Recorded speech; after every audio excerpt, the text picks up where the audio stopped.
শেখ হাসিনা বিশ্ববিদ্যালয়ে ট্রেজারার এবং জনসংযোগ কর্মকর্তার পদত্যাগের দাবিতে উত্তাল পরিস্থিতি সেখানে।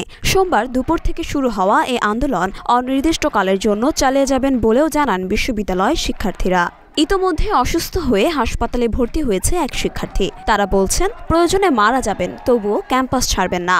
একজন বড় ভাই চরমভাবে অসুস্থ হয়ে পড়েন এবং তৎক্ষণাৎ রেজিস্ট্রার মহোদয় এবং শিক্ষকরা আসেন এবং আমাদের বড় ভাইকে নিয়ে হাসপাতালে যান। কিন্তু এটা কেন হচ্ছে? এটা আমরা চাচ্ছি আমাদের ট্রেজারার পদত্যাগ করুন, আমাদের জনসংযোগ কর্মকর্তা পদত্যাগ করুন, কিন্তু তারা পদত্যাগ করছেন না। আমাদেরকে এইভাবে আমাদেরকে হেনস্থা করার মানেটা কি, এটা আমরা জানতে চাই। শিক্ষার্থীদের দাবি, তাদের 11 দফা দাবি বাস্তবায়ন না হওয়ায় বিশ্ববিদ্যালয়ের উপাচার্য স্বইচ্ছায় পদত্যাগ করেছেন। কিন্তু ট্রেজারার অধ্যাপক ডক্টর শফিকুল ইসলাম এবং জনসংযোগ কর্মকর্তা এনামুল হক কোনোভাবেই পদত্যাগ করতে রাজি নন। তারা আত্মগোপনে চলে গেছেন। আন্দোলনরত এক শিক্ষার্থী জানান, বৈষম্য বিরোধী ছাত্র আন্দোলন সফল হয়েছে। এখন সকল বিশ্ববিদ্যালয়ের সংস্কার কাজ চলছে। এই সংস্কারমূলক কাজের অংশ হিসেবে শেখ হাসিনার হাত ধরে যারা এই বিশ্ববিদ্যালয়ে নিয়োগ পেয়ে স্বৈরশাসন কায়েম করেছে তাদের পদত্যাগ চায় তারা। আমাদের যে এক্স ভিসি ছিলেন তিনি নিজে স্বেচ্ছায় পদত্যাগ করেছেন। আমরা পদত্যাগের দাবি উত্থাপন করার সাথে সাথে কিন্তু তার সাথে আরও দুজনের পদত্যাগের দাবি উত্থাপিত হয়েছিল, কিন্তু তারা আসলে ঠিক কোন জায়গায় বাস করে আমি জানি না। ভদ্রলোকের ভাষায় বলতে গেলে ওনারা আত্মগোপনে আছেন, কিংবা যদি আমরা সহজ ভাষায় বলি তাহলে ওনারা লুকায়িত আছেন, পলাতক আছেন। আজকে সারাদিন আমরা এখানে অবস্থানরত অবস্থায় আছি, আমরা এখানে খাওয়া দাওয়া করি নাই। উনার অবস্থা এখন স্টেট আছেন, উনি পদত্যাগ করবেন না। মানে একজন এরকম বেলজ্জা মানুষ আমার জীবনে আমি কোনোদিন দেখি নাই। এবং আরাফাত গণসংযোগ কর্মকর্তা, যে সরাসরি ছাত্রলীগের সাথে সম্পৃক্ত, সে চট্টগ্রাম বিশ্ববিদ্যালয় ছাত্রলীগের সহসভাপতি ছিল।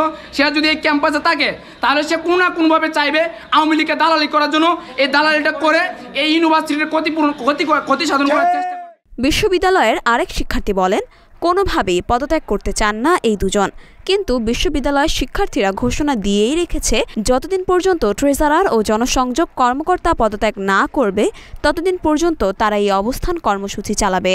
দীর্ঘ 3 দিন যাবৎ আন্দোলন চলতেছে এবং আজকে সকালে আমরা ঘোষণা করেছি যে যতদিন পর্যন্ত স্বৈরাচার ট্রেজারার পদত্যাগ না করবে, জনসংযোগ কর্মকর্তা এনামুল হক আরাফাত পদত্যাগ না করবে, ততদিন পর্যন্ত আমরা এই ক্যাম্পাসে অনির্দিষ্টকালের জন্য অবস্থান কর্মসূচি ঘোষণা করেছি।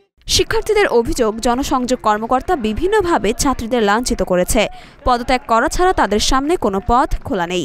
তাদের দাবি যতক্ষণ আদায় না হবে ততক্ষণ তারা এই অবস্থান ছাড়বে না। প্রয়োজনে সেখানেই মারা যাবে, তবুও ক্যাম্পাস ছাড়বে না। আরাফাত জনসংযোগ কর্মকর্তা তিনি নানাভাবে আমাদের শিক্ষার্থীকে, আমাদের বোনদেরকে নানাভাবে লাঞ্ছিত করে। আমরা তার পদত্যাগ চাই। আমাদের যতক্ষণ পর্যন্ত দাবি আদায় হবে আমরা অনশন করব, প্রয়োজনে এখানে মারা যাব, তারপর আমরা এই ক্যাম্পাস ছাড়ব না।